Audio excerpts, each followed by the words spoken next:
Done. चलो शुरू करते हैं। बहुत बढ़िया, वेरी गुड। शुरू करें बच्चों। आज हम जो पढ़ रहे हैं वो पढ़ रहे हैं मैक्रो इकोनॉमिक्स।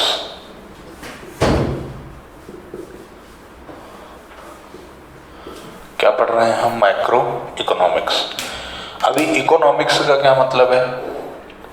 इकोनॉमिक्स का मतलब कोई भी एक्टिविटी जो परफॉर्म हुई, जिसका उद्देश्य या जिसमें मनी इन्वॉल्व है, वो इकोनॉमिक्स है। इकोनॉमिक्स क्या है? कोई भी एक्टिविटी जिसमें मनी इन्वॉल्व है, वो पूरी प्रोसेस इकोनॉमी है। ठीक है? ऐसा कोई भी काम जो सिर्फ आप अर्निंग के लिए करते हो या जिसमें मनी इन्वॉल्व है, कहीं ना कहीं किसी न किसी रूप में पैसे लग रहे हैं, that is the part of economy. अभी इकोनॉमिक्स का मतलब क्या है? इकोनॉमिक्स का मतलब ये है कि आपके जो रिसोर्सेस हैं आर लिमिटेड, या फिर इसी को लिमिटेड शब्द को कहा जाता है स्कैर्स। आपके रिसोर्सेस लिमिटेड हैं, स्कैर्स हैं, लेकिन जो ह्यूमन वांट डिजायर है, वो कैसी है? अनलिमिटेड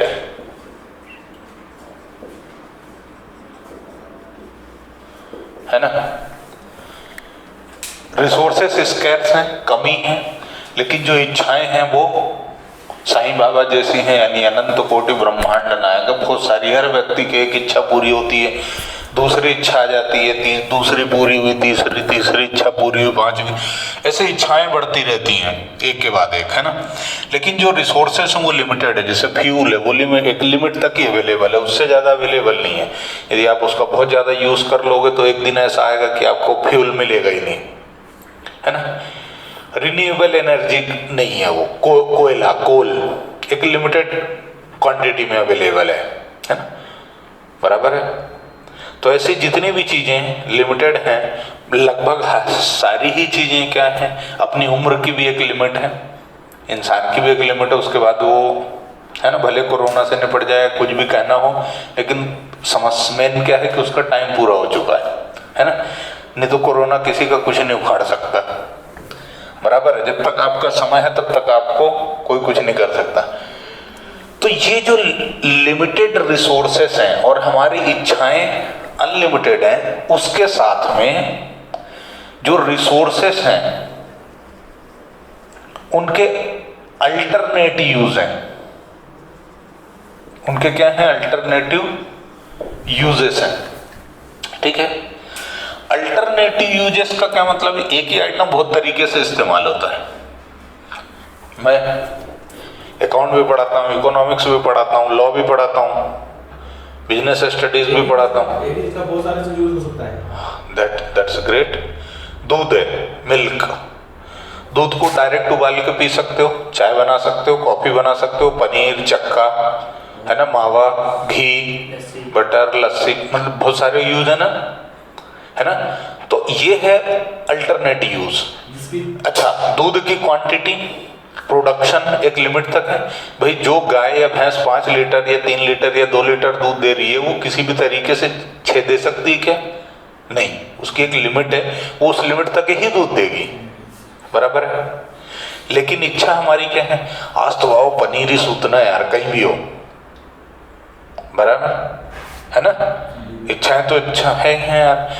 पनीर सूत लिया, बोले यार दिवाली आ रही है, वो होना चाहिए, क्या मिठाई होना चाहिए, रसगुल्ले होना चाहिए, गुलाब जामुन होना चाहिए, छेने के रसगुल्ले होना, मावा बाटी होना, फलाना ढिमकाना, घी भी होना, सब कुछ होना चाहिए। लेकिन दूध की जो पैदावार है वो तो एक लिमिट तक ही हो रही है ना? कि दिवाली आ गई तो मतलब भैंस से डांस करके ज्यादा दूध देगी, तो बोले दिवाली मनाओ यार, ऐसा कुछ होगा क्या? नहीं, उसकी एक लिमिट है। हमारी इच्छाएं बहुत सारी हैं। तो इकोनॉमिक्स क्या है? ये सिर्फ फालतू की बात इसीलिए कर रहा हूं। इकोनॉमिक्स का मतलब ही क्या है कि लिमिटेड रिसोर्सेस को, अनलिमिटेड वांट को, लिमिटेड रिसोर्सेस से अनलिमिटेड वांट को पूरा करना, ये जो मैनेजमेंट है ये इकोनॉमिक्स है। इफेक्टिव और एफिशिएंट मैनर में, क्या इफेक्टिव एंड इफिशिएंट मैनर में, इफिशिएंट मैनर में जब हम अपनी इच्छाओं की पूर्ति करते हैं तो वो क्या कहलाता है, इकोनॉमिक्स। लिमिटेड रिसोर्सेस के साथ अनलिमिटेड वांट्स की इफेक्टिव और इफिशिएंट मैनर में यूटिलाइजेशन करके हम रिसोर्सेस का फुल्लर यूटिलाइजेशन करते हैं तो वो क्या है, इकोनॉमिक्स। क्लियर है? कई बार तुमने देखा होगा कि जो कीपैड वाले फोन आते हैं वो टूट जाते हैं, बैक कवर वगैरह टूट जाते हैं तो बंदा रबर लगा के फिर उसको बत्ती देता है ना? ऐसा होता है ना? ये क्या है कि जब तक वो दम तोड़ दिया उसने फिर भी घस रहे उसको, ये क्या है, मैक्सिमम यूटिलाइजेशन है। इफेक्टिव और एफिशिएंट मैनर में फुल्लर यूटिलाइजेशन का मतलब है कि आपका रिसोर्स कुछ भी जरा सा भी वेस्ट नहीं हुआ। गन्ने वाला गन्ने का जूस कितनी बार निकलता है, 5-6 बार पेट देता है ना मशीन में, उसके बाद जो निकलता है उसको अलग से बेच लेता है, उसको घास के रूप में गाय ढोरों को खिलाने के लिए, भैंसों को खिलाने के लिए अलग से बेच देता है। ये क्या है, फुल्लर यूटिलाइजेशन है। बराबर। इफेक्टिव और इफिशिएंट का मतलब होता है कि काम को समय पे पूरा करना और मिनिमम कॉस्ट में मैक्सिमम आउटपुट लाना। इफेक्टिव और इफिशिएंट का मतलब क्या है, काम को समय पे पूरा करना, जो टाइम है 2 महीने में प्रोडक्शन करना है 2 महीने में कर लिया, और मिनिमम कॉस्ट मैक्सिमम आउटपुट, कम से कम लागत में ज्यादा से ज्यादा यदि आप प्रोडक्शन करते हो तो क्या है, इफेक्टिव और इफिशिएंट। क्लियर? सारे शब्दों की मीनिंग क्लियर है, सिर्फ शब्दों के मीनिंग ही क्लियर होना चाहिए, थ्योरी है ये। और यहाँ नाच गा नहीं सकता हूँ, मतलब कुछ जो कर सकता हूँ उतना करूँगा, पर मास्टर आदमी यहाँ डांस ज़्यादा नहीं कर पाऊँगा, कितनी कोशिश कर होगी इंटरटेन करने की कोशिश करूँगा। अब बताओ क्लियर है क्या? फिर से एक बार, माइक्रो का मतलब होता है बड़ा, जैसे मैं 120 किलो है ना, तुम 40-50 किलो के, तुम माइक्रो और मैं क्या हो गया, मैक्रो। ऐसा मत समझो नालायकों, मैक्रो का मतलब कुछ और होता है, बताता हूँ अभी। सबसे पहले इकोनॉमिक्स समझते हैं। इकोनॉमिक्स से समझने से पहले क्या समझना है अपने को, इकोनॉमी। इकोनॉमी, अरे यार ये मार्कर जो खराब होंगे उनको हटा देना चाहिए। इकोनॉमी, तो इकोनॉमी का क्या मतलब है, कोई भी एक्टिविटी, किसी तरह की भी एक्टिविटी जिसमें मनी इन्वॉल्व है, ऑब्जेक्टिव है कि कमाना है कुछ, इकोनॉमी का पार्ट है। ये एक वाइडर डेफिनेशन है, इंक्लूसिव डेफिनेशन है, कोई भी चीज इसमें शामिल हो सकती है। एग्जॉस्टिव डेफिनेशन नहीं है, मतलब कोई लिमिट नहीं है कि हाँ बाबा बस यही इकोनॉमी है। क्या बोला डेफिनेशन के लिए, कोई भी एक्टिविटी, किसी भी तरह का काम यदि मनी इन्वॉल्व है, कहीं ना कहीं आपका ऑब्जेक्टिव के पैसा कमाना है, दैट्स। इनका कहना है कि इकोनॉमिक और नॉन इकोनॉमिक कोई भी एक्टिविटी हो, कोई भी एक्टिविटी परफॉर्म करते हो, इकोनॉमिक या नॉन इकोनॉमिक, मनी इन्वॉल्व है तो वो क्या है, इकोनॉमी है। इकोनॉमिक का मतलब होता है कोई भी एक्टिविटी जो सिर्फ और सिर्फ पैसे कमाने के लिए की गई है।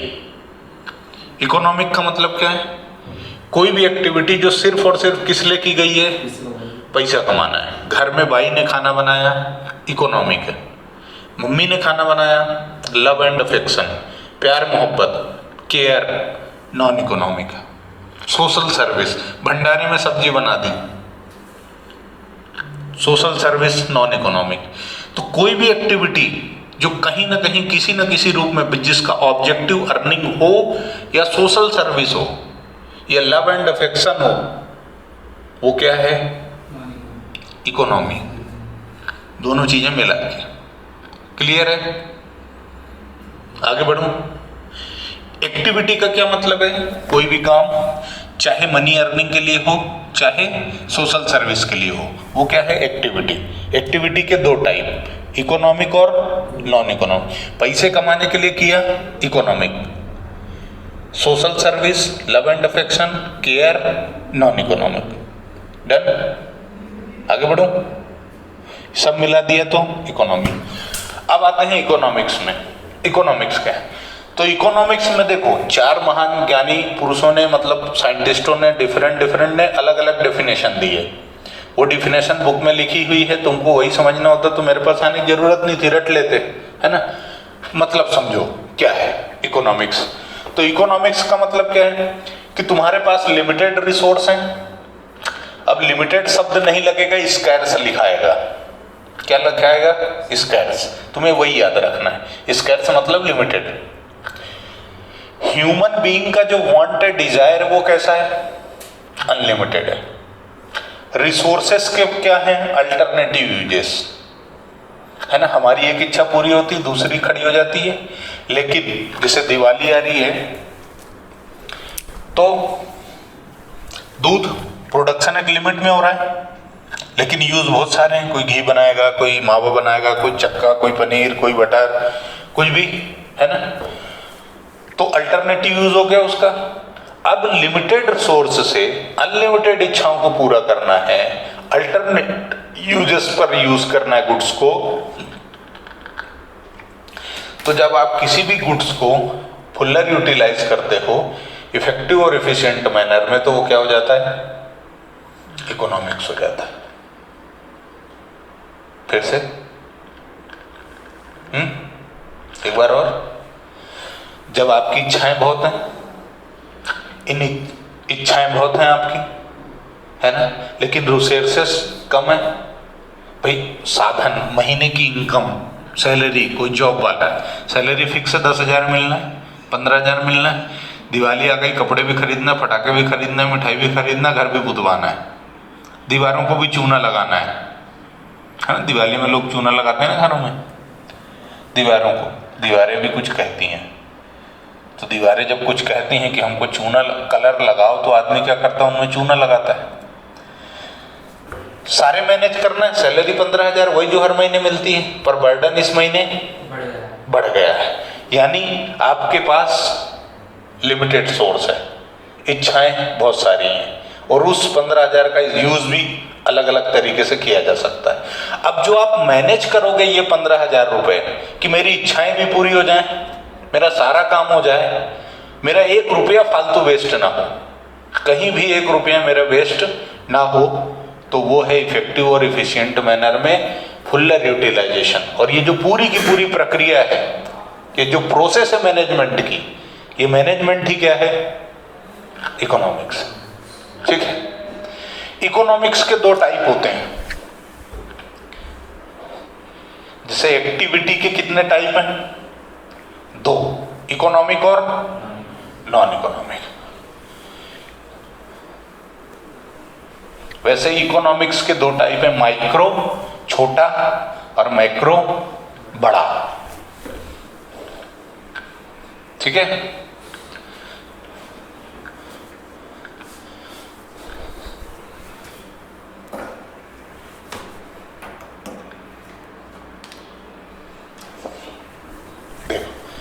तो इकोनॉमिक्स, इसके 2 टाइप हो गए, माइक्रो और मैक्रो। समझना, माइक्रो मतलब इंडिविजुअल की स्टडी है, जो आप स्टडी कर रहे हो उसकी, किसकी कर रहे हो? इंडिविजुअल की। ठीक है। जिसमें आप सब्जेक्टिव मैटर क्या है? इंडिविजुअल का डिमांड और सप्लाई और प्राइस, वो क्या है? माइक्रो। ठीक है। माइक्रो का क्या मतलब है? इंडिविजुअल पर्सन, किसी व्यक्ति विशेष का आप स्टडी कर रहे हो, उसका डिमांड सप्लाई देख रहे हो, उसका प्राइस की एनालिसिस कर रहे हो, तो वो क्या है? माइक्रो है। माइक्रो का मतलब एग्रीगेट ऑफ ऑल,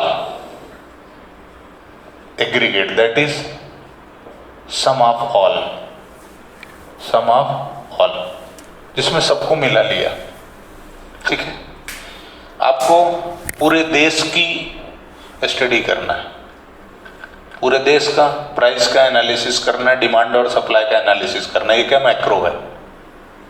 ठीक है, अब पूरे देश की एनालिसिस कर, देखो छोटा छोटा कहते हैं ना, बूंद बूंद से घड़ा भरता है, तो जो एक एक बूंदे हैं ना वो क्या है, माइक्रो है ना। आप जैसे हर, तुमको मालूम है सेंसस काउंटिंग होता है हर 10 साल में, जनसंख्या की गणना होती है, हर 10 साल में होती है। 91 में हुई, 2001 में हुई, 2011 में हुई, अब 2021 में होगी, है ना। उसमें 1.5-2 लाख ने कोरोना ने कम कर दिए हैं, पर आए भी उतने होंगे, कोरोना ने संख्या भी बढ़ाई होगी, है ना।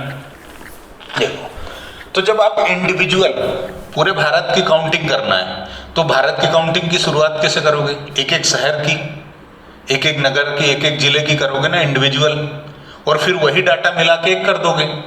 तो जो इंडिविजुअल एनालिसिस कर रहे हो, अब पूरे भारत की तुमको जनगणना करनी है कि कितने लोग रहते भारत देश में, तो तुम एक एक शहर, जैसे मान लो इंदौर की काउंटिंग की, तो इंदौर की जब काउंटिंग करोगे तो वो क्या है, माइक्रो। मध्य प्रदेश की करोगे, माइक्रो है, बराबर। और ये पूरा डाटा मिला के 29 स्टेट और 7 यूनियन टेरिटरी, 29 राज्य और 7 जो केंद्र शासित प्रदेश हैं, उनकी जनसंख्या काउंट करोगे, वो माइक्रो लेवल पे हो गई। और वो जब मिला करके डाटा मर्ज करके एक बना दोगे तो वो क्या हो जाएगा, मैक्रो हो जाएगा। इसका मतलब क्या है कि दोनों एक दूसरे पे डिपेंड हैं, दोनों भाईचारा निभाते हैं, है ना, दोनों भाईचारा निभाते हैं। ऑब्जेक्टिव वगैरह में आ सकता है, इसलिए मैंने इतनी माथाफोड़ी की है। ठीक है, माइक्रो और मैक्रो दोनों एक दूसरे पर क्या होते हैं, इंटरडिपेंडेंट होते हैं। हालांकि दोनों में डिफरेंस है, लेकिन फिर भी दोनों इंटरडिपेंडेंस होते हैं। इसके बिना, मेरे बिना तू नहीं, तेरे बिना मैं नहीं, ये गाना चलता है इनके बीच में। ये स्टडी करना है तो इसकी हेल्प लगेगी। कोई पॉलिसी बनाना है गवर्नमेंट को कोई पॉलिसी बनाना है, तो उसके लिए ये लगेगा तो इसकी पॉलिसी बनेगी। एक की पॉलिसी बना के सब में नहीं लगा सकते, लेकिन सब के लिए पॉलिसी बनाओगे तो एक पे लग जाएगी,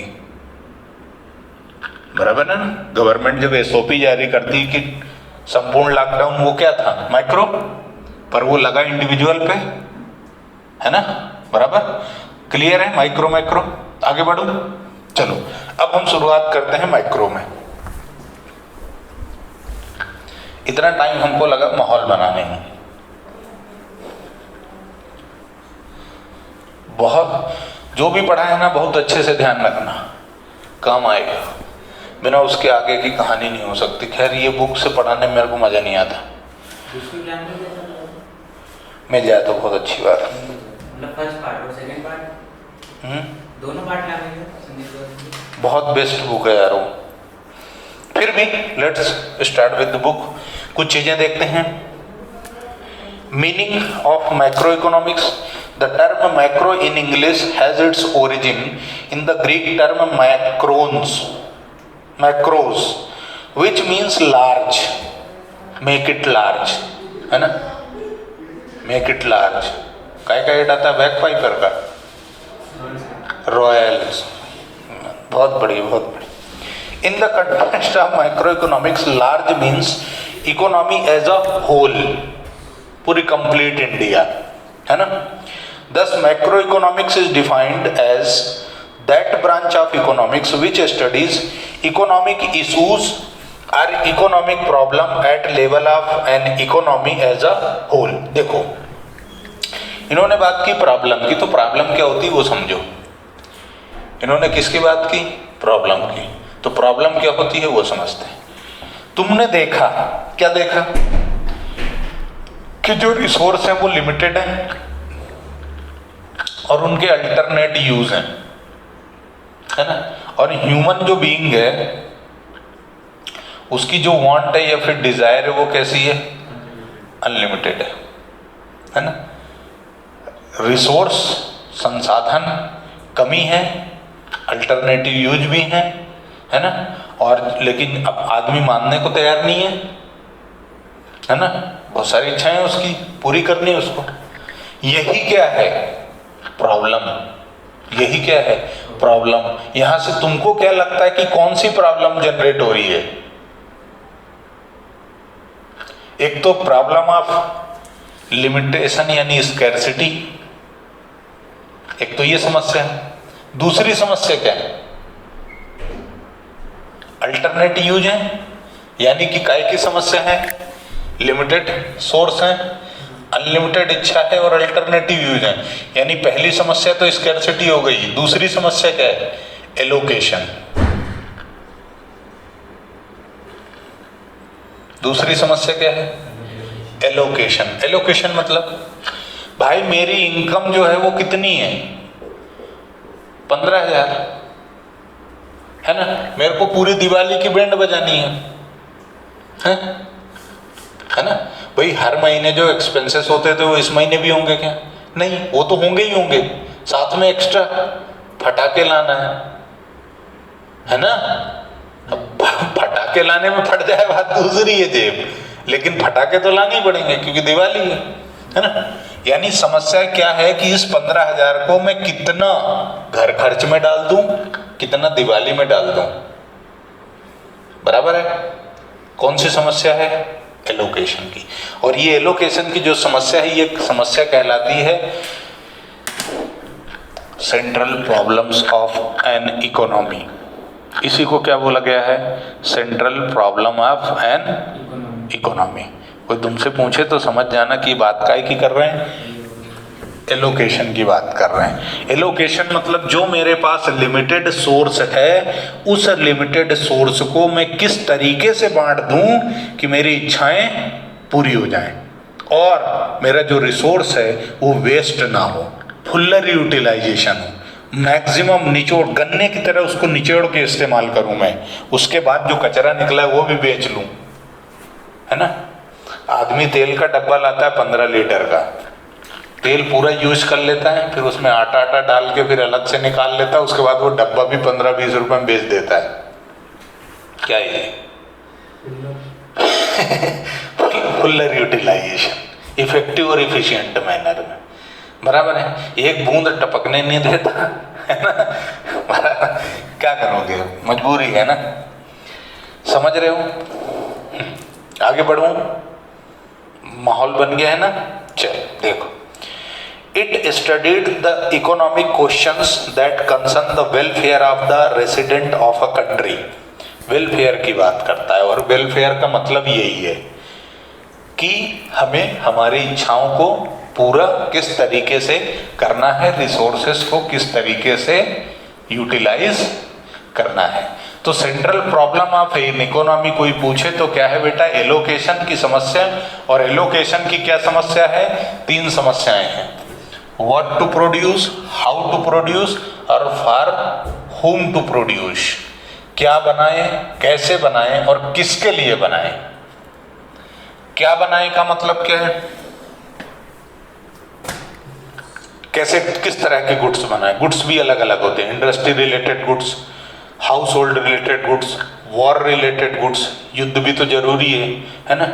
चीन, पाकिस्तान, बांग्लादेश सब बैठे हुए हैं सर पे, निपटाने के लिए क्या करोगे, है ना भाई। कब तक दूसरे से राफेल खरीदते फिरोगे? कभी ना कभी तो घर में भी खाना बनाना पड़ेगा ना। होटल में कब तक खाओगे? जब तक बवासीर नहीं हो जाएगी। चलो आगे बढ़ते हैं। क्लियर है? चल देखो, ठीक है। अब समझो, रिसोर्स लिमिटेड है। यदि इन रिसोर्सेस की डिमांड ज्यादा हो गई तो क्या होता है?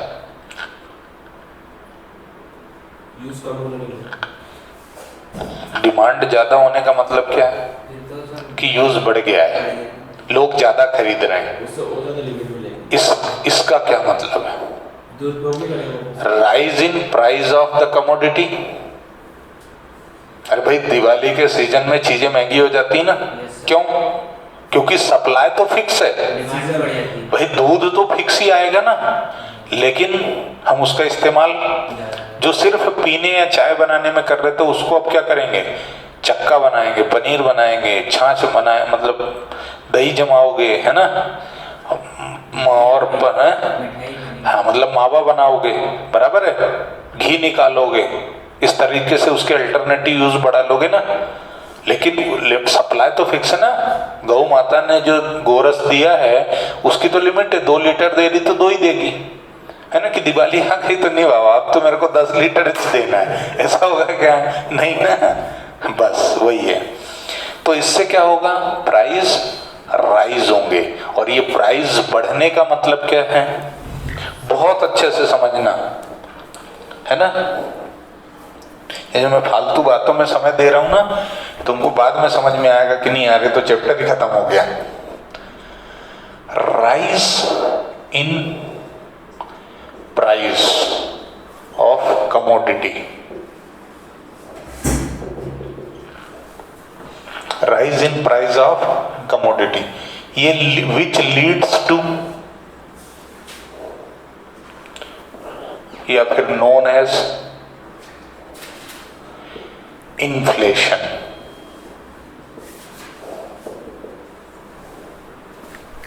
ये क्या है, इन्फ्लेशन है। महंगाई बढ़ती है तो उसको इन्फ्लेशन बोला जाता है। इन्फ्लेशन को दूसरे में शब्दों में आप कह सकते हो कि reduction in purchasing power of money, reduction in purchasing power of money. जो चीज तुम 10 रुपए की खरीदते थे दिवाली में वो 12 की हो गई, इसका मतलब क्या है, जिस चीज के तुम्हें 10 देने पड़ते थे 12 देने पड़ रहे हैं, इसका मतलब कि 10 रुपए की कीमत कम हो गई ना। 10 = 12 हो गया ना भाई। ये पेन दिवाली से पहले तक 50 का था, स्कूल शुरू होने का टाइम आया जुलाई, तो इसकी प्राइस बढ़ गए, 60 में मिलने लगा। इसका मतलब क्या है कि जो कल तक 50 रुपए थे वो अब कितने देने पड़ेंगे उसके बदले। यानी अब जो 60 रुपए हैं वो पहले के 50 के बराबर है ना, यानी वैल्यू कम हो गई ना रुपए की। और वही क्या है, इन्फ्लेशन है। वही क्या है, इन्फ्लेशन है। इन्फ्लेशन को दूसरे शब्दों में क्या बोलोगे कि परचेजिंग पावर जो है मनी का, वो क्या हो गया, कम हो गया। मनी के जो पंच थे वो ढीले पड़ गए, बीमार हो गए, सर्दी जुकाम हो गया, उनको बुखार हो गया, है ना। डन। अच्छा, यदि क्यों हुआ ऐसा, क्योंकि डिमांड बढ़ी लेकिन सप्लाई एक लिमिट तक है ना। सिचुएशन को पलट दो, मार्केट में सप्लाई बढ़ गई, डिमांड तो फिक्स है ना।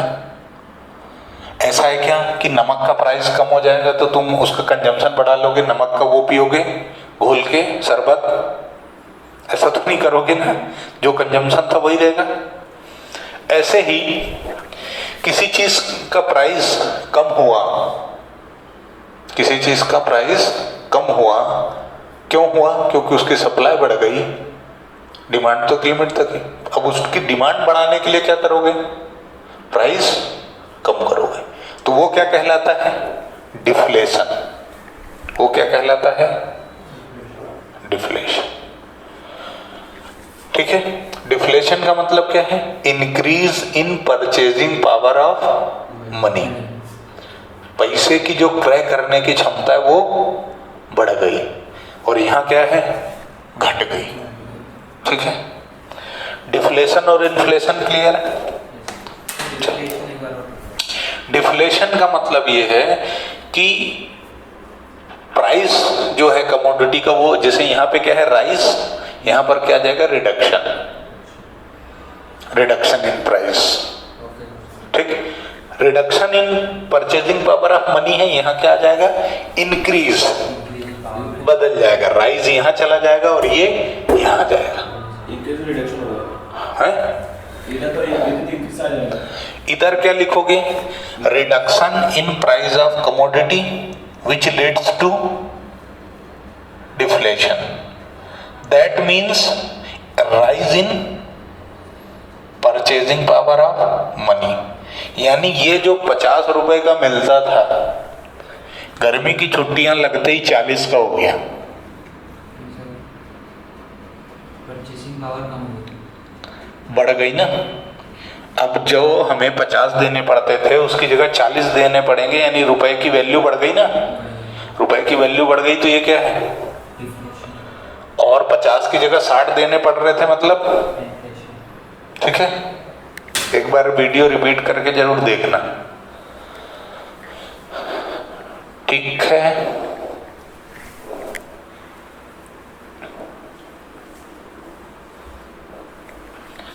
कितना टाइम हुआ? कोई बात नहीं है, अपन ने क्लास भी लेट शुरू की थी।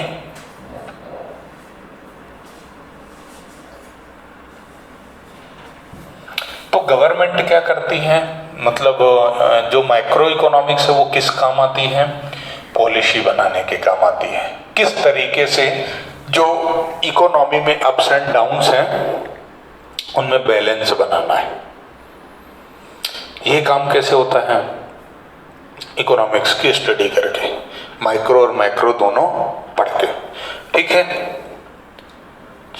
आगे बढ़े। यहां तक में कोई डाउट होगा तो बोल देना। सेंट्रल इश्यूज अपन ने बात कर ली है ना।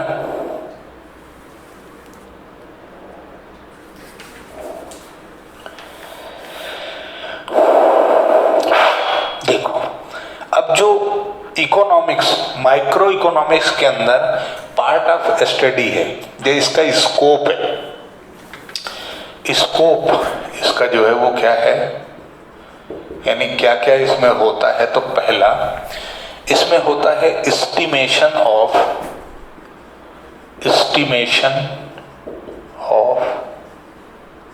National income, estimation of national income and related aggregate.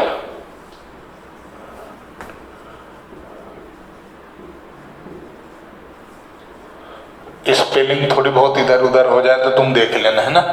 मैं क्लियर बता चुका हूं कि मैं इंग्लिश का टीचर नहीं हूं।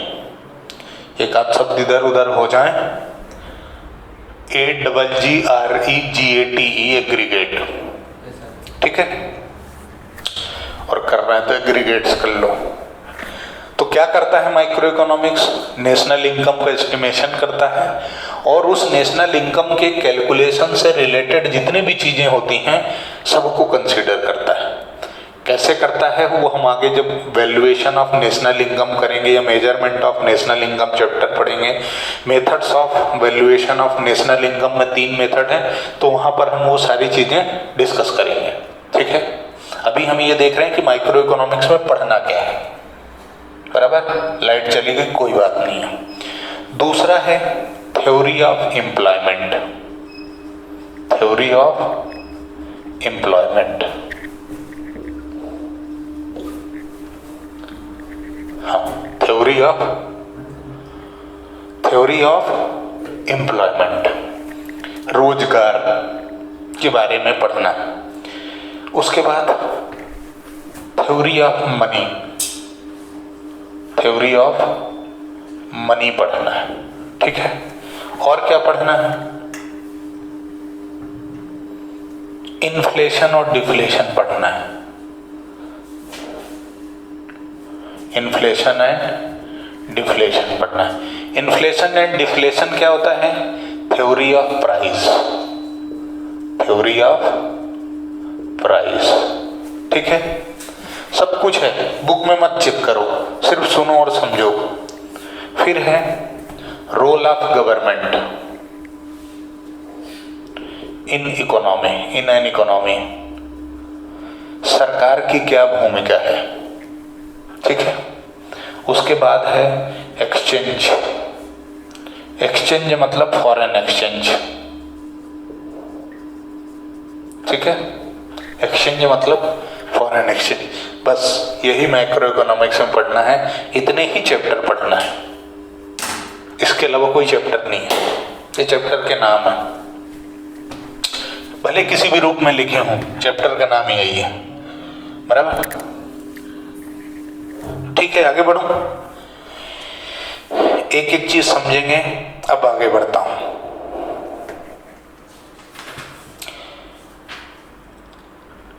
क्यों माइक्रो इकोनॉमिक्स पढ़ते हो, उसका एडवांटेज क्या है? ये स्कोप है, मतलब माइक्रो इकोनॉमिक्स क्या कवर करता है, किस चीज की स्टडी करता है। कभी तुम्हें आ जाए तो ये करता है ना। What are the elements of micro economics?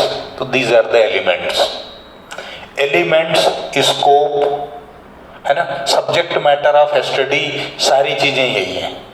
जानो सोना, मेरे बाबू, मेरा मुन्ना, मेरा बच्चा, मेरे लाल, मेरे पीले, मेरे नीले, मेरे हरे, मतलब सिर्फ एक ही व्यक्ति से होता है। ऐसे ही इसके भी अलग अलग नाम है, चाहे स्कोप बोलो, चाहे एलिमेंट बोलो, चाहे सब्जेक्ट मैटर ऑफ स्टडी बोलो, जो बोलना है वो बोल लो, लिखना यही है, ठीक है। नेशनल इनकम का कैलकुलेशन, एम्प्लॉयमेंट की थ्योरी, मनी की थ्योरी, इन्फ्लेशन डिफ्लेशन, प्राइस का वो देखना, और गवर्नमेंट का रोल यानी गवर्नमेंट बजट और फॉरेन एक्सचेंज, ठीक है। आगे बढ़े। इसमें कुछ बढ़ाया जा सकता है, कम नहीं किया जा सकता माइक्रो इकोनॉमिक्स के लिए, माइक्रो, बराबर। अब हम देखते हैं इसका इंपॉर्टेंस क्या है, उसके बाद इस पार्ट को हम खत्म करके अगला पार्ट शुरू करेंगे। एडवांटेज की बात करते हैं, अब सिग्निफिकेंस या इंपॉर्टेंस की बात करते हैं, क्या है।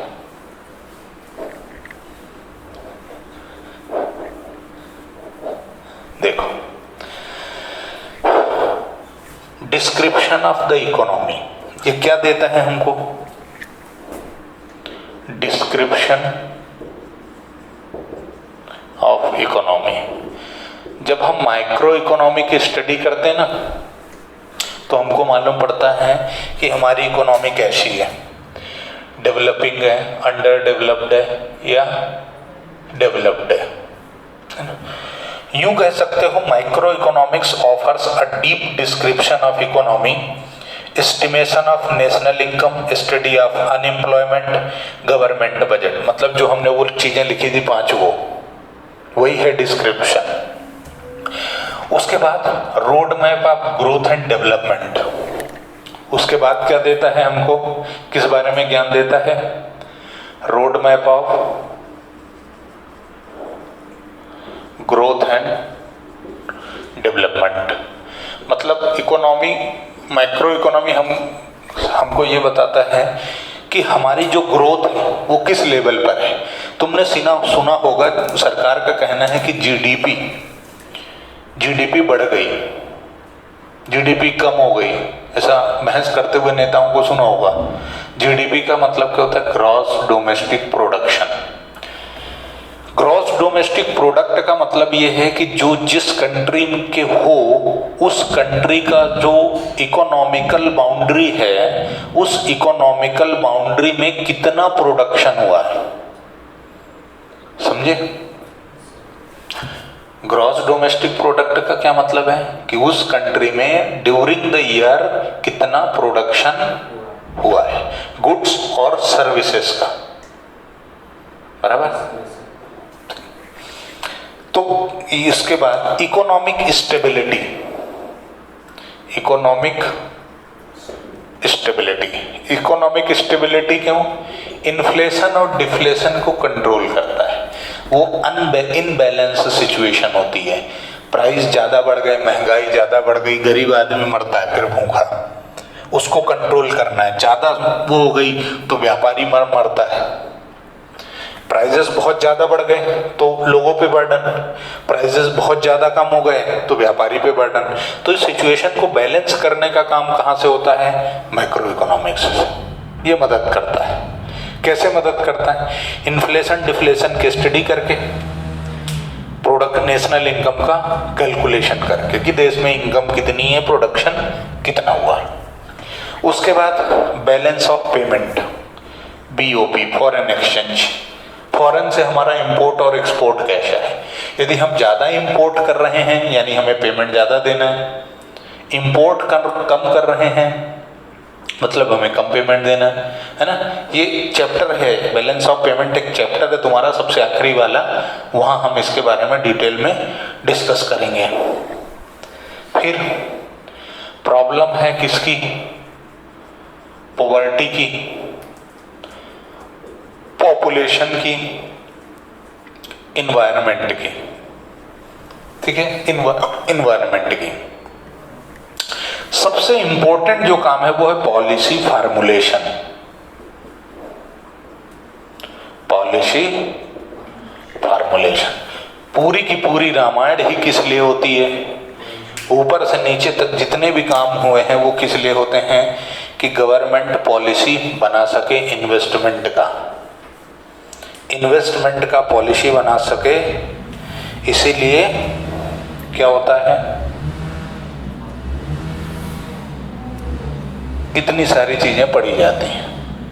ठीक है, क्यों? क्योंकि जब गवर्नमेंट पॉलिसी बनाती है तो सबका ध्यान रखना पड़ता है।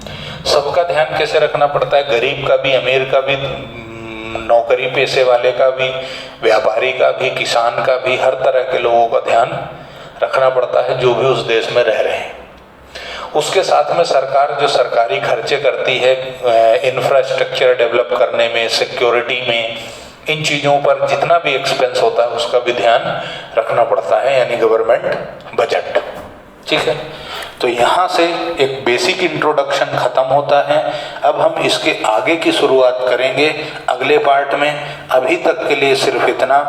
आप लोगों का बहुत बहुत धन्यवाद जो आपने मुझे समय दिया और मुझे सुना। मुझ जैसे नालायक को सुना आपने। मैं मतलब बहुत